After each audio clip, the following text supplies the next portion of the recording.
info sudah diterima ki arep nembang-nembang apa ora usah. Buang-buang waktu kau nih, aku rasa seneng aku ki.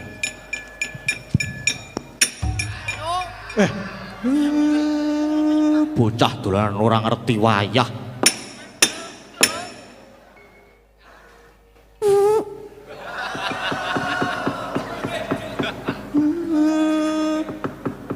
Orang ngerti wayah.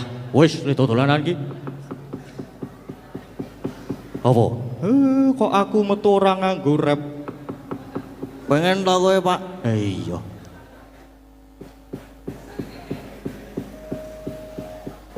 Punakawan ora ana gunane kabeh. Minggat kono. Nesu kae. Genah nesu tole ayo gek do ditutke ndaramu Abimanyu kae. Apa?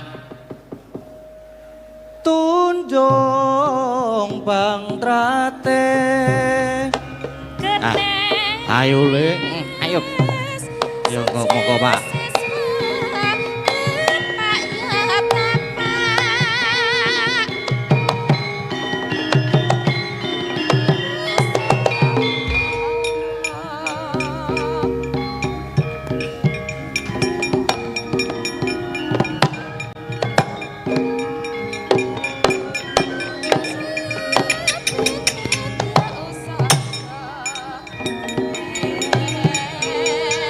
Eko, oh ayo.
Wah.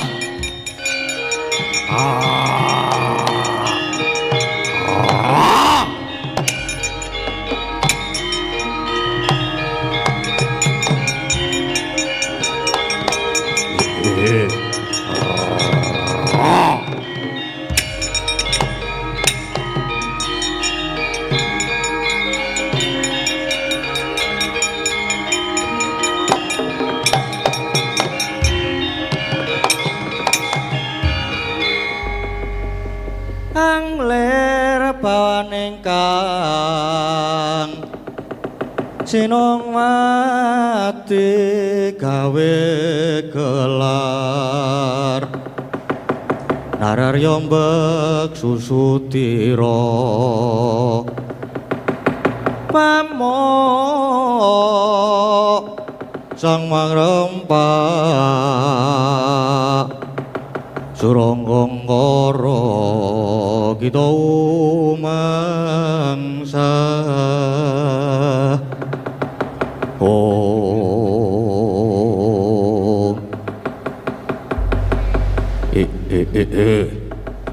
ana satriya lumebu ana krendha ana sapa Satriya Plongkowati Raden Abimanyu kekasihku kowe sapa kang bau reksa alas kene aku jenengku Jaya Sudirga aku Jaya Lengkara ana wigati apa kowe lumebu ana alas iki nedya nggayuh nugrahaning Gusti.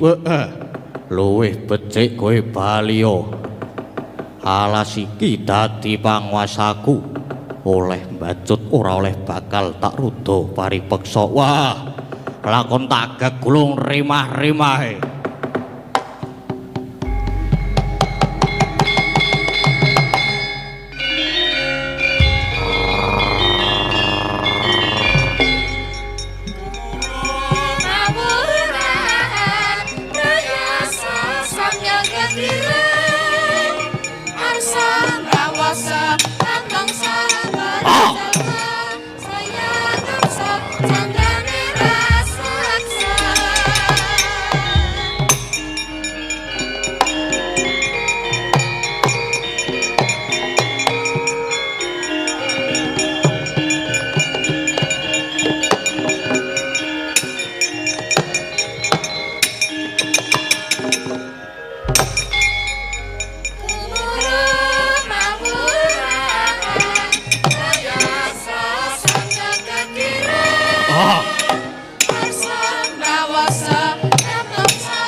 Kakang Jaya Sudirga tekaning pati. Wah, nanging ora dadi apa. Merga aku lan Kakang Jaya Sudirga bebasan raga loro nyawa siji. Wah, ya Kang tak lompati uripa meneh Kang.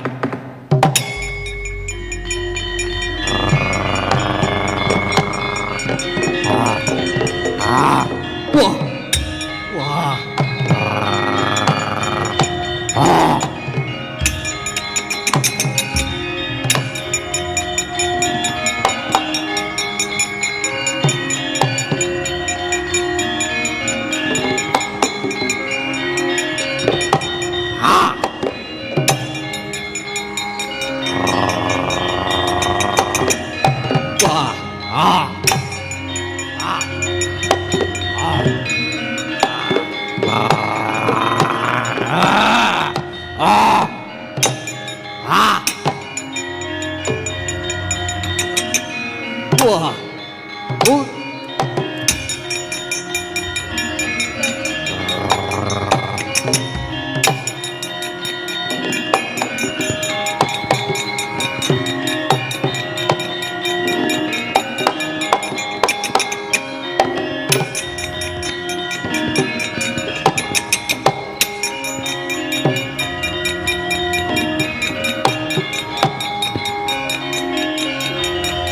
Ah. Oh.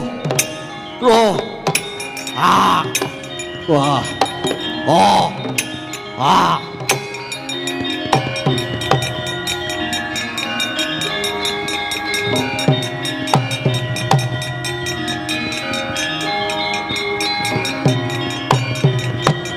Ah.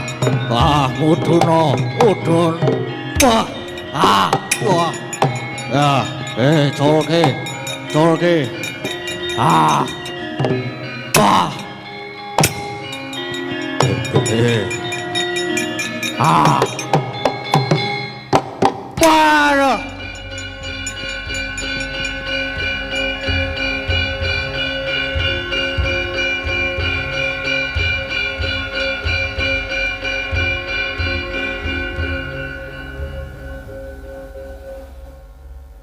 Lho. Pun suwuk niku ngaten lho. Fat out. Niku wau jenengan apake, Den? Tak duku Mbah Petruk. Wah. Asik tenan. Luar biasa. Siti mewah. Ya kok jenengan saged kiat junjung buta gedene semanten niku? Iya Petruk le latihan soale butane cilik-cilik. Oh lah. Aja dinalar ya Petruk. Nggih boten ajeng kula nalar. Pun monggo Den.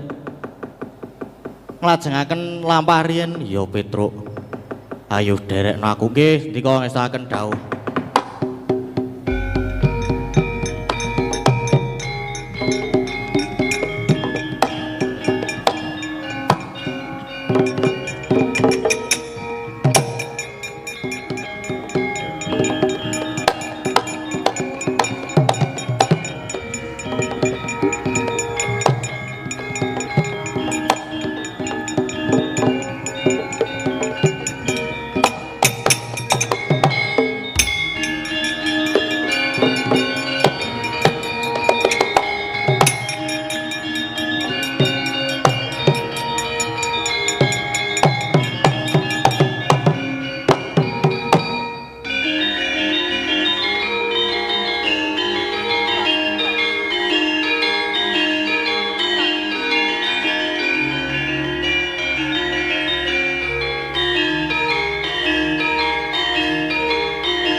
Putuku Nger. Wes mana? Kula wonten dawuh yang kae, kula sing sisih Pratina kae ana wit gurda gedhe. Kang dumunung ana sak cedhahing Gundaka. Prayogane kanggo mapan Subrata minta anugrahaning Hyang Agung. Wis enggal tindakno aja nganti rondening gawe. Eyang Tapa brata menika kangge menapa to Eyang? Kanggo nyambungke rasa lawan Gusti Kang Maha Kuwasa. Dimen sira bisa anggayuh kamulyan lair lan batin. Kula menika sampun mulya Eyang.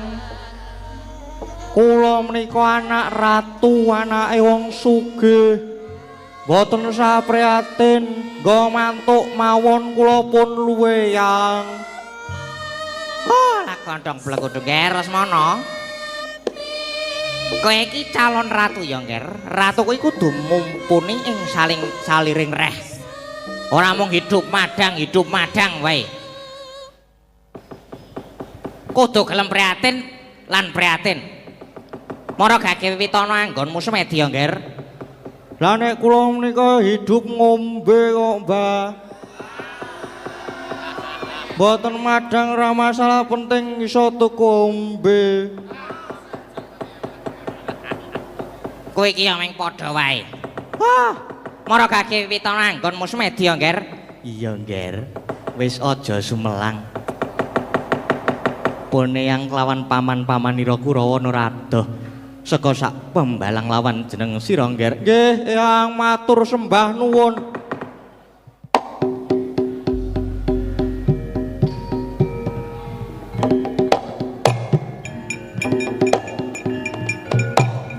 Wis gek mapano.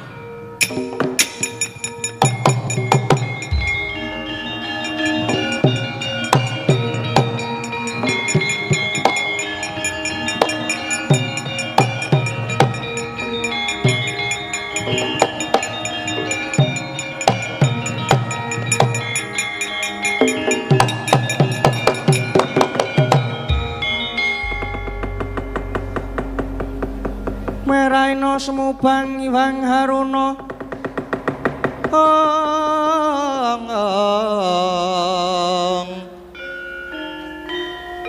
kadinetrane nganggo rapuh sabdaning kukila ringkani kara sageter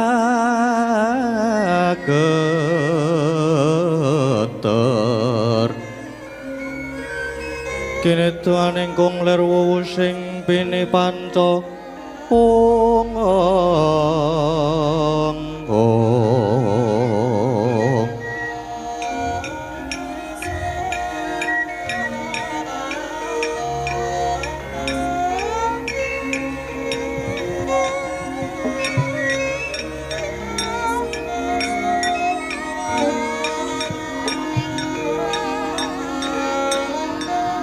yen ora kliru pamawasku iki putra Ngastina Raden Lesmana ing atase Sumedi kok ora bisa wening rasane ya coba tak dedere bocah iki.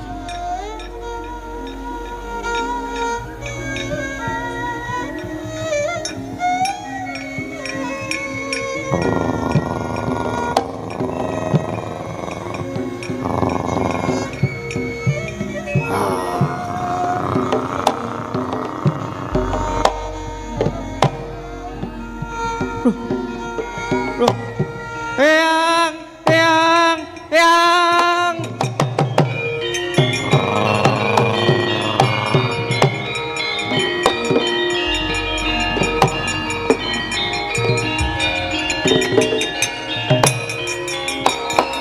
Ya ampun, Eyang. Ya ampun.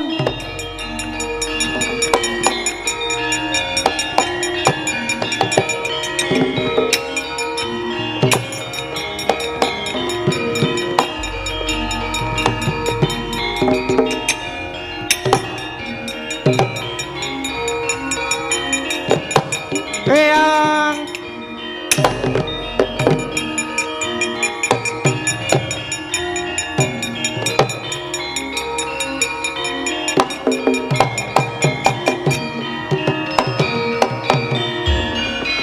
Ana apa, Nger? Oh, lah kok mlayu-mlayu kaya mengkono. Kaya lagi doyak karo kewan-kewan ganas. Nggih leres, Eyang. Leser anu leres sanget. Lah banjur kepiye? Doyak apa? Kula dioyak kali macan yang wah lah ya kujur jan jeneng sira gagal tanantuk karya pancen godane kaya ngono kuwi kok Nger sira ora kuat godha ana macan wae wedi Oh lah dalah Lesmana, ger. Piye to Lesmana? Dadian ngono sira gagal ta antuk wahyu. Wis, prayogane bali ning Praja Ngastina wae. Nggih, Yang.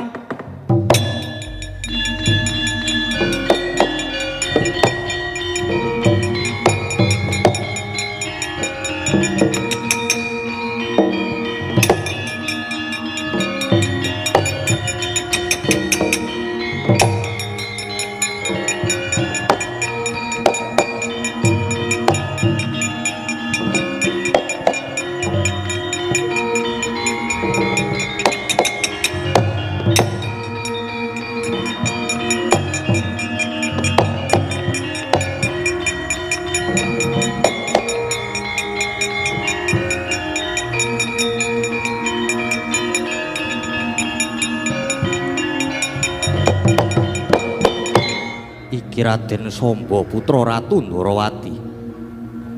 Yen Prabu Kresna kae ratu pengpengan, apa anake lanang uga mulat kaya wong atuwane?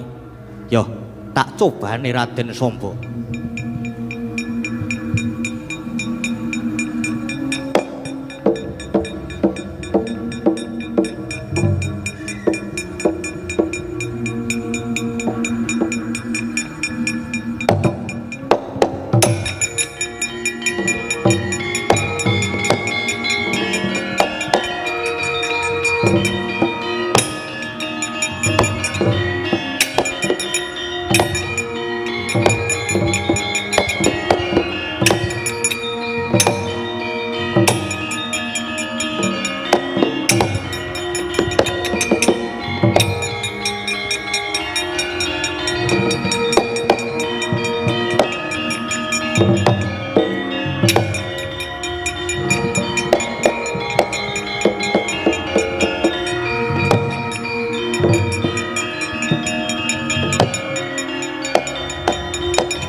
Apa to?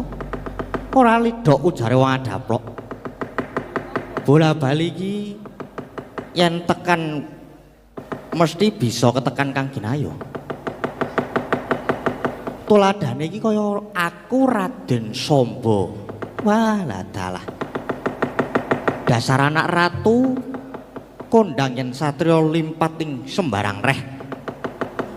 Mula cethayan aku iki satriya pinunjul titah kang pinilih. Awit dina iki jagat bakal kebrebekan marang kondanging Samba. Kang wis sembada boyong marang wahyu cakraning rat.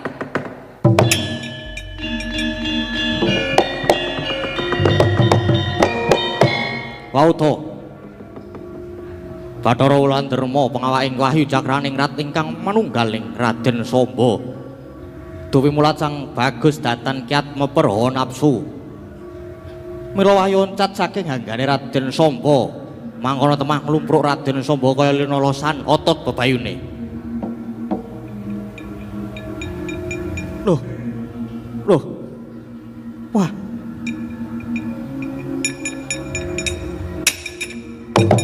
Loh.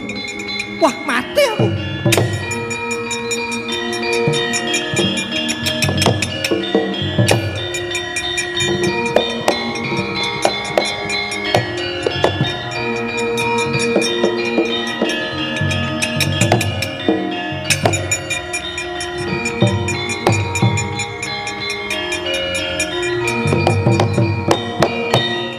Ora pangling putra panengah Pandhawa Raden Abimanyu.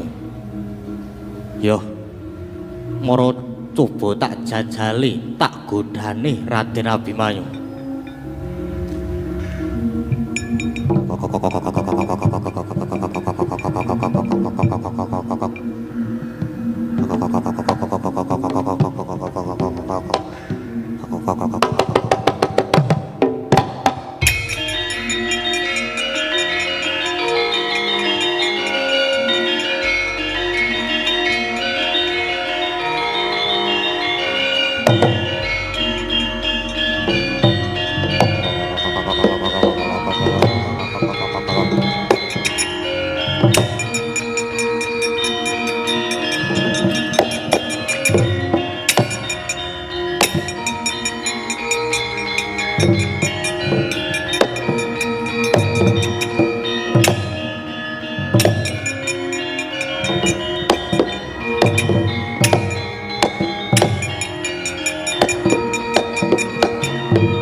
Satrio,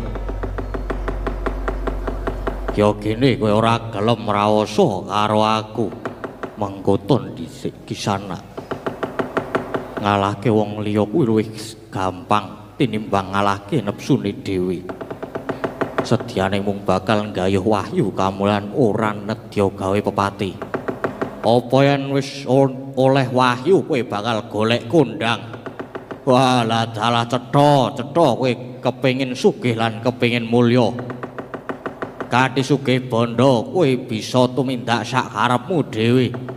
Benerke kang luput ngluputke kang bener. Nginger marang jejeke ngadil luput pandakwamu. Ciptaning Abimanyu mung mligi mulyake marang kawula. Abimanyu ora bakal nutup mripat buntu talingan weruh kawula kajiret dening kasangsaran. Luwih becik Abimanyu lebur tumpur lamun tan bisa ngangkat kamulyaning bebrayan agung. Wah, iki sing tak goleki.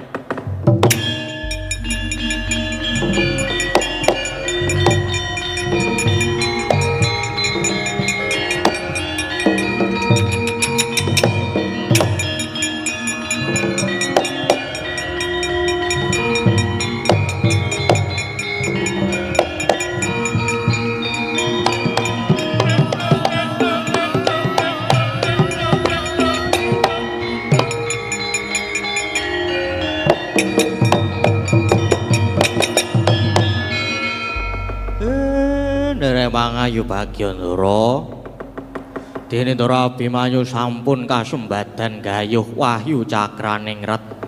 Iya Siwa Semar. Pun monggo.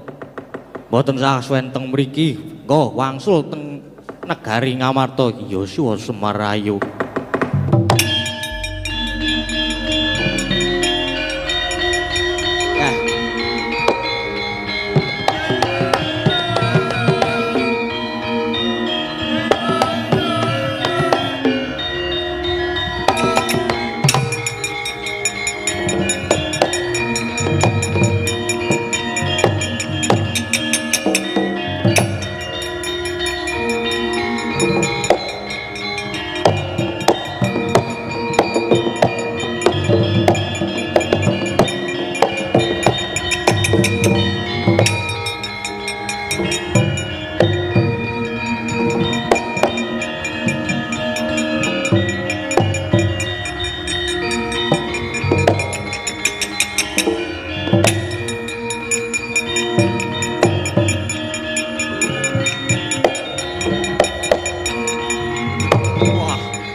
Purnagatineng carita jeneng Silawatara kali sasunderan apuranten wonten lebat kawula. Wah, Werkudara yo. Endi wahyu cakrane ra tak jaluk. Wah, tungkak tampanana. Wah. Wah.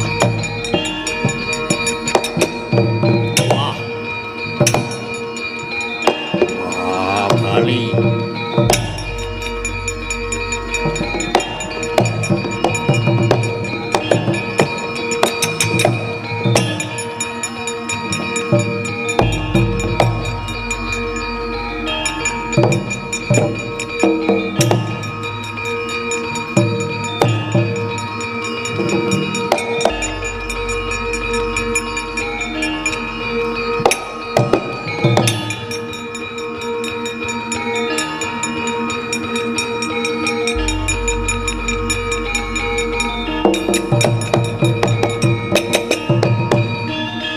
Biya jikul Petruk. Ayo kepiye? Jaluk Wahyu cakra ning lat njaluk dikwampleng.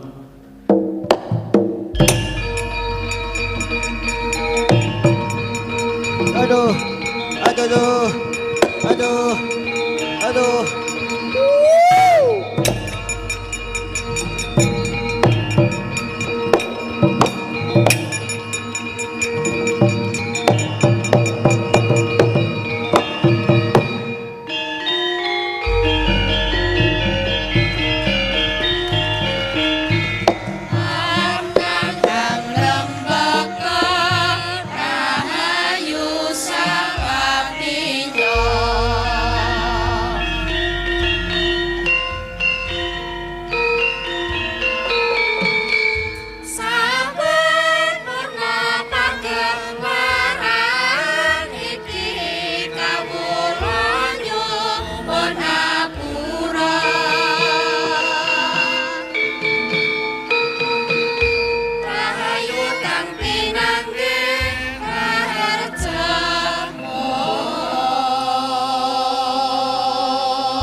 Ing atas Semar menika momong dhateng para Pandhawa menika bebasan wiwit Jabang ngantos Trapang, wiwit Kuncung ngantos Gelung. Nanging kenging menapa Semar boten sawetawis wekdal, boten sowan. Nanging boten sami nanjaken lho mengko dhisik to Yai. Mengko dhisik iki pun Kakang lan adi-adimu lagi arep budal menyang Karang Kadempel. Arep nanjake marang Kakang Semar. Kok lagi saiki? Kawit wau ki ewo apa? Monggo Semar samenika nembe wonten salebeting bebaya malah kepara sisih sembire Semar badhe dumugi ning Sirna. Krana kalian Pendhita Durna Semar dipun larung wonten ing samudra.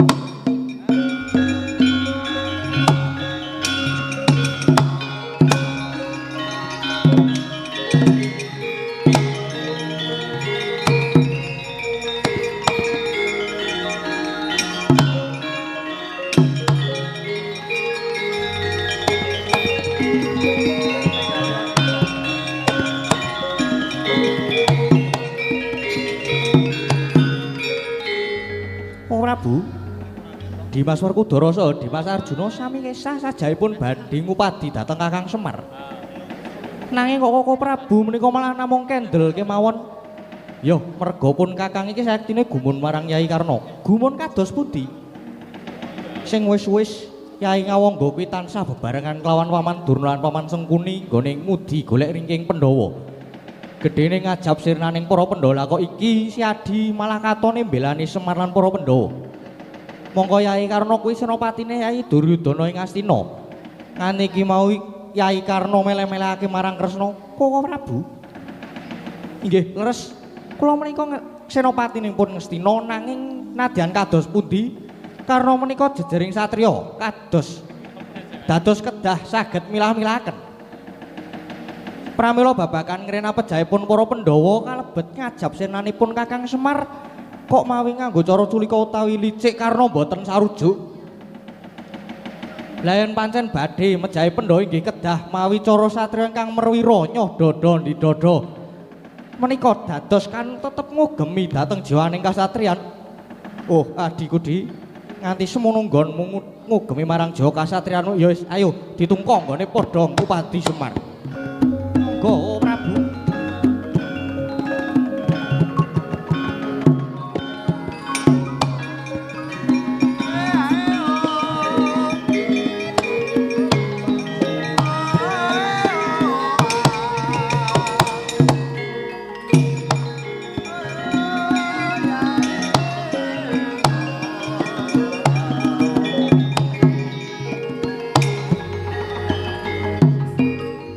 Juli cariyos ngajeng Kilurah Semar ingkang wonten salebeting cupu den larung ing samudra temah kumbak kumbuling kegawalun gegulungan nanging eling-eling Kilurah Semar diwonge jawantah nadyan den larung parandene Waluya Jati saged luar medal saking cupu sareang rajut sang Suksma Jati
Rahina semubang iwang haruna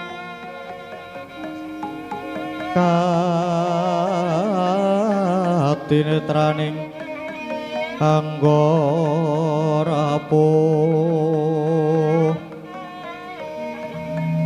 sabdaning kukila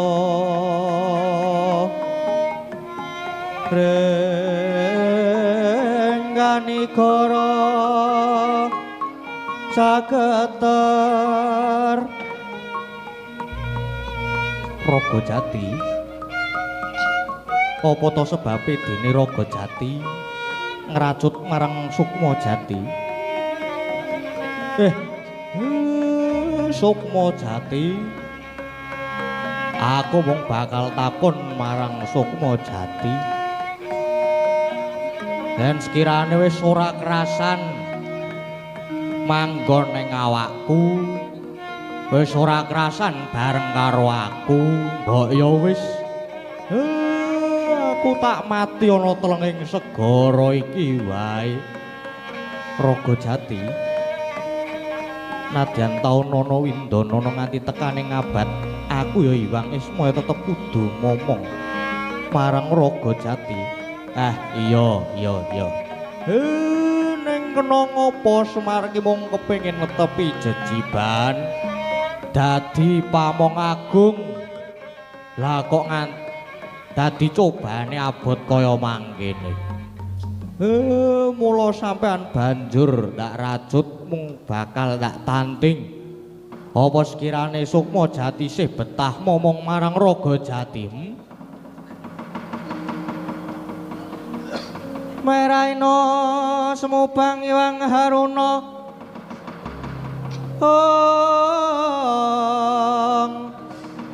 katinetraning anggarapuh sabdaning kukila rengganigara sageter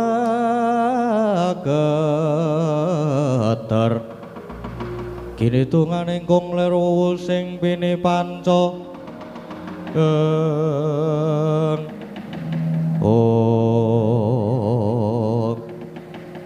Ung ilahing Raga Jati kutinitah pancen pinesti dadi swargaku ya senadyan tata gelar mung derajate ngaceplik nanging kewajibanmu abote ngungkuli wong nyangga bumi wis samestine lamun akeh pacobane nanging Raga Jati ora kena ngresang-gresula kudu tetep tansah teteken ati suci pepayung budi rahayu tetep dadi panuntuning jiwane manungsa supaya tumindak utama lan Raga Jati tetep dadi mustikaning titah pepetinganing para jalma kang mengkono aku tetep sajuga manjing momong marang Raga Jati. Yo.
Kawanda ning kene. Nggih, Gus. Nggih, Gus. Nunggu bapak sing dilarung teng segara. Niki nembe nunggu nasibe bapak. Nek pancen pinesti bapak sedo mergo keri ning segara, nek yen saged layone bapak saged ketemu. Lah niki kok Ndara Werkudara, Ndara Janaka nggih teng mriki. Wah, aku ya goleki bapakmu mergo iki aku mau didhawuhi karo Karna kakangku. Aku ya goleki Kakang Semar Petruk. Lah mau ki do ngopo, Ce? Kok nembe saiki bapak suwe ora se bocah iki mestine ya terus ditanjeke. Nah bareng krungu nek bapak dilarung teng segara do bingung. Apa ora? Eling lho Gus, eling. Panjenengan menika dimong kalih bapak wiwit do isih timur. Ah bener kowe Tru, ning ya ngene, piye Gong? Ngene ya. Bapake dilarung ning segara, mau-maune merga ketekan Durna. Mongko Durna ki gurune Ndara Werkudara, Ndara Janaka. Ning sing kudu dipikir Semar ki le momong Pandhawa ki wit jabang nganti crapang. Dasare labahane bapak ki ya akeh tenan, ndak saiki mung kari abot. Bapak apa gurune? Aku ki percaya sing jeneng murid mesti wae setya bekti karo gurune. Ning apa ya nek pakartine gurune nasar tumindahe kaya ngono kuwi darep ditiru. Apa meneh pendhita kok senengane memateni sepadaning titah. Nek aku nek Bagong lho ya, Truk. Isin aku duwe guru sing kaya ngono kuwi.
aku Werkudara. Ana apa? Durna bapakku kuwi guru sing patut tak bedeni.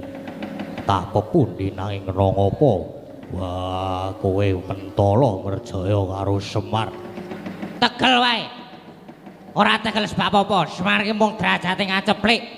Mung punakawan wae nganti kondang ngomandang jenenge. Aku Meri. Aku sing Pendhita Durna wae kalah kondang. Semar kudu mati. Semar kudu mati. Ora tegel sebab apa? Guru ki pancen digugulan ditiru. Wah, neng bab pakardine guru sing nyimpang saka bebener kowe ora kena ditiru. Mula gandeng kowe wis bondo Semar kowe uga kudu tak bondo. Wah, Werkudara karo ngopo? Wah, menengo tak bondo kowe. Wah, Werkudara. Werkudara. Werkudara. Werkudara.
Ndarawati, Ndarakarna.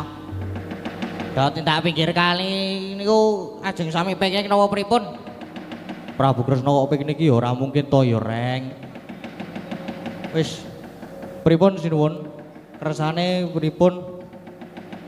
Petruk. Pancene iki mau aku nampa ature Yai Karna ya babakan bapakmu Semar ya Kakang Semar sing dilarung dening Begawan Durna. Mula yen ana luputku sing gedhe pangapuramu nganti kelepian nggonku nggatekke marang Semar. Lah iki to, wong panjenengan niku Titis Wisnu, dasare panjenengan kali kiyaine Semar niku sami-sami dadi pamomong.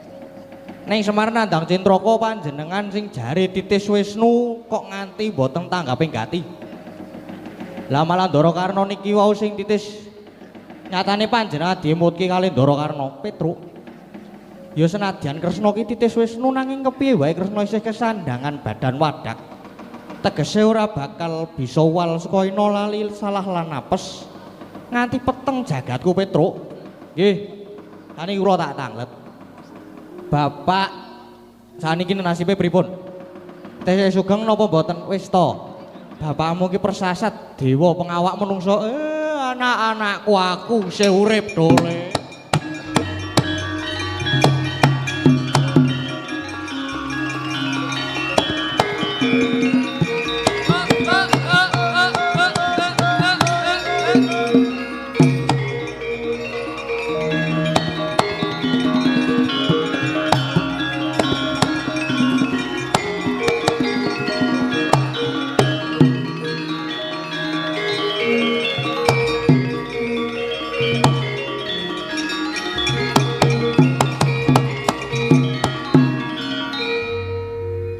Bapak.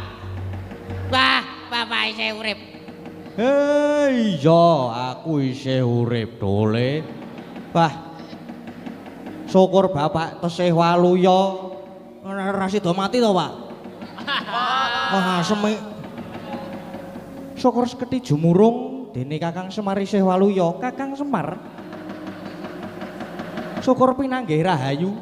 Nggih. Sing jeneng ala niku mboten badhe tumama ing becik. Senadyan diranjap gegaman nadyan dilarung ten segara. Nek pancen Semar isih dikeparengake urip ya mung gumun kula niku lupute Semar niku kalih Pendhita Durna nggen pundi? Luput kula kalih Pendhita Durna niku nggen pundi to?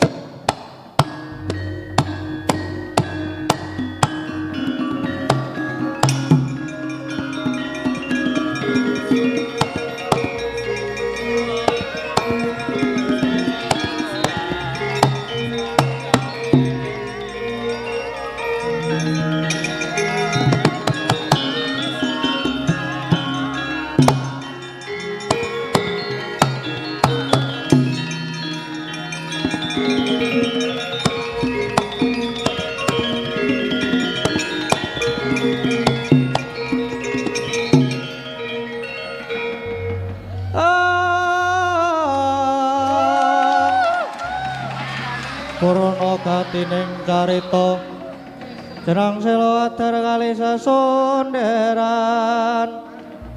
apuranten wonten lepat kawula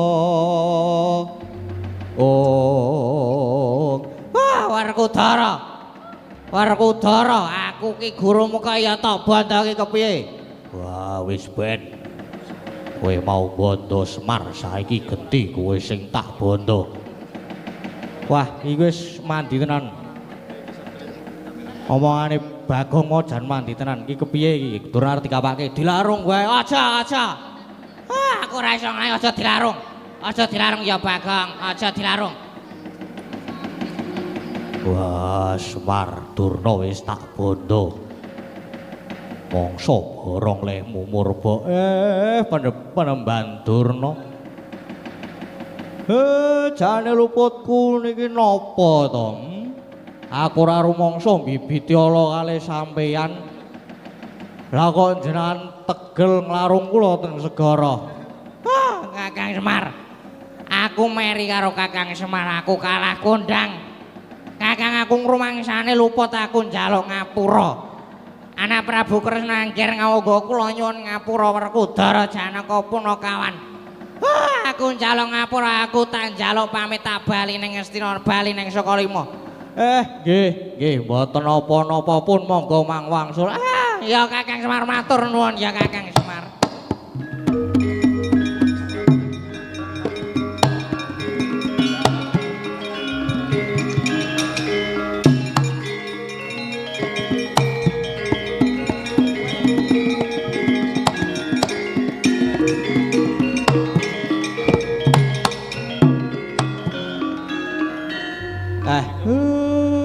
Wong luput niku nek wis ngrumangsani lupute nek wis njaluk ngapura ya kudu diapura, waton aja dibaleni meneh. Mula kabeh lelakon iki kena dienggo kaca benggala supaya urip wonten madya pada niki kebak katentreman.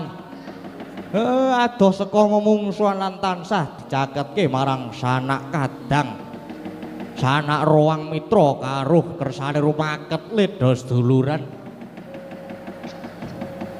Urip samat sinamadan daya dinayan bantu binantu.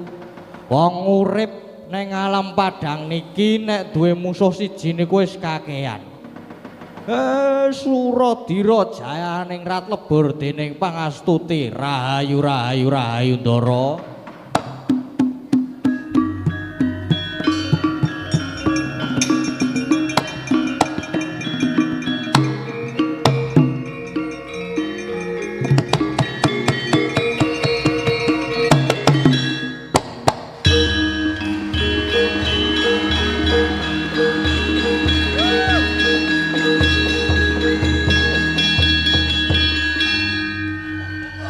Wow, tepuk tanganipun, keplokipun malih. Wah, luar biasa nggih.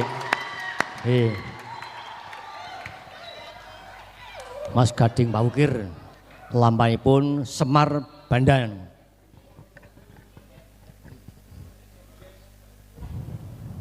Inggih kalenggan menika saestu katuraken sugeng panuwun dhateng Bapak Kepala Sekolah.